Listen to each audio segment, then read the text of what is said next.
Hello দোস্ত, তো finally good news চলে এসছে রেলওয়ের পক্ষে থেকে। তো যে তোমরা সবাই জানো যে রেলওয়ে খুব আর্জেন্টলি সব এক্সামগুলো এবার নিয়ে নিচ্ছে। এতদিন ধরে এক্সামগুলো নেয়নি, তো সব এক্সামগুলো এবার পরপর নিয়ে নিচ্ছে।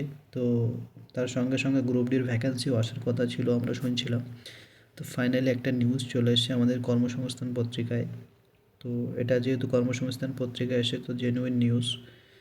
তো চলো কী লিখেছে এখানে দেখি। তো এখানে তোমরা দেখো যে রেলে 50,000 গ্রুপ ডি পদে দরখাস্ত নেওয়া শুরু ডিসেম্বরে।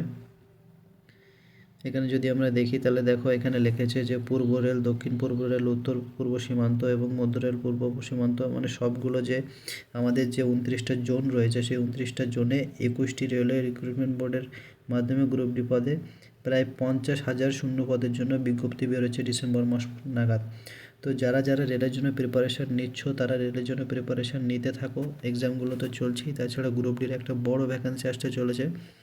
তো এই সুযোগ তোমরা হাতছাড়া করো না। আর অনেকের একটা কোয়ারি আছে যে এবার রেলের পরীক্ষায়, মানে রেলওয়ে গ্রুপ ডির পরীক্ষায় আইটিআই নেবে না আগেরবারের মতো মাধ্যমিক পাস তারাও এক্সাম দিতে পারবে না, শুধু মাধ্যমিক আর আইটিআই যারা আছে তারা দিতে পারবে।